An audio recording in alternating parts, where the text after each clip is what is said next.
Right, so this is the on-the-air test for the Team Transcom 8000, about 1999 era, and hopefully Mr Chippie's in the car park here in the middle of Lincolnshire, and let's see if he's there. Tango 21, Mr Chippie. Roger. Okay then, if you'd like to proceed on your way.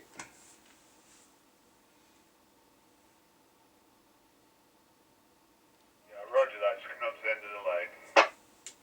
Roger that, and of course I'm getting you loud and clear. So as usual, he's going off to towards Sleaford, which is just short of 7 miles away, the wrong side of a hill. We do this so that it's really bad for radio, and there's quite a lot of quarry workings and a lot of trees.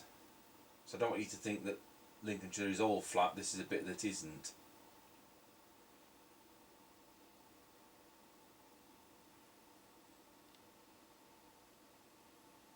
I've never seen a Transcom 8000 from Team before, and we bought this in specially to do this demonstration for. Right, just passing Ancaster service station. Tango 21, thank you. Power, scan, lockout of front panel buttons, EU or UK, so it's 40 channel. It's 2 banks of 40 channels, so it's 80 channel. Dual watch, don't know how that's programmed, and the last channel recall. So if you're into scan, you can quickly go back to where you were. Tiny little knob for volume and squelch. Straight through at Ancaster Crossroads, the lights are green. Well, that makes a change. Catch you at the top of the hill then. So it's now about 1.5 miles away. I think at the time you got this, and I think the Maycom EM27 and the Radio Shack TRC 1015, which are the same beast. I think they were about the only ones with quite a big LCD display. We've not done a Maycom. They're funny sets, aren't they?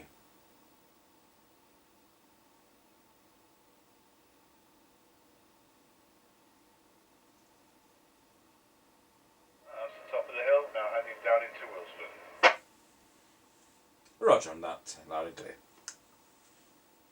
So if you looked at the receive section of me aligning this, you'll find we bought this in as a scrap chassis for £2 from somewhere, and so put the it did come with a mic, but it didn't come with a plug on the end of it, and it didn't come with a power lead. Luckily we'd got another scrap chassis, a really scrap one, where somebody managed to snap the front off.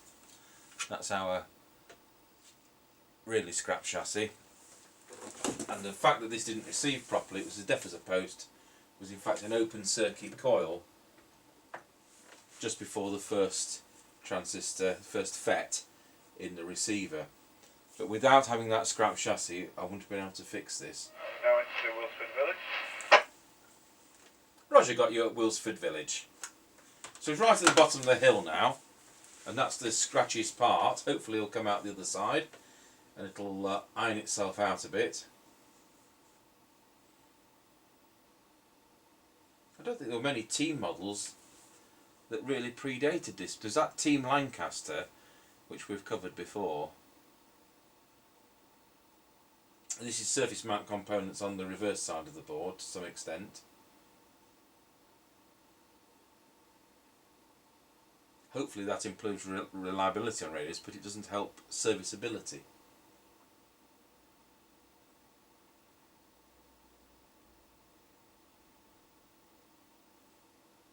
The fact that all 4 lamps work on this. Passing Wilsford level crossing. Got you loud and clear at Wilsford level crossing. The fact that all the 4 lamps work in this, I get the impression it didn't actually survive that long before that that open circuit coil effectively ended up scrapping it. We actually bought this off another radio dealer.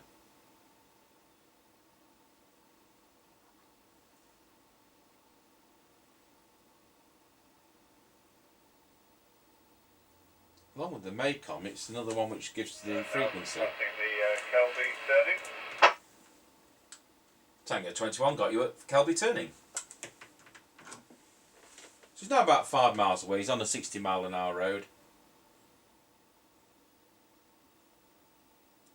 Of course, these aren't really a frequency display. It's just an alternative way of giving the channel number.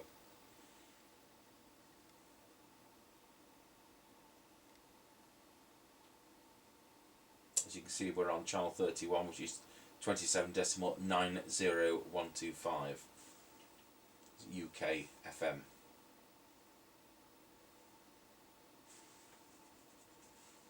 What I don't like, if you flick down to UK, and not, to European set of channels, it'll start at channel 1, then we flick back to UK, and it'll be back at channel 1. It won't have remembered where we were. Now, whether or not LCR brings that back is not something I've tried. We'll probably do that right at the end.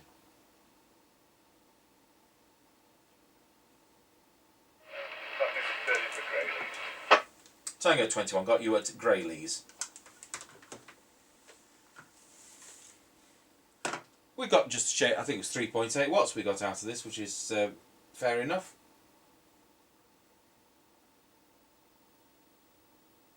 And this is one of those sets where you've got a socket on the back. There's a 2.5mm jack socket for an external S meter.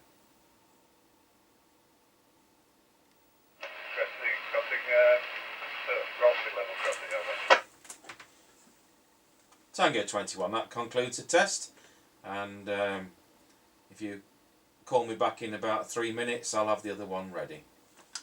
Yeah, right, about 3 minutes. So there we are, that concludes the field test of the Transcom 8000 from Team, and you can't really fault that, can you? It did the whole route, didn't drop out, it's kind of got a nice gentle squelch. Now I'll just go into, just to prove that little point, we'll go to EU, so it says channel 1, we'll go back to UK, so if I press LCR, yeah, it brings us back to 31. So that's quite nifty, glad about that. Thank you for watching.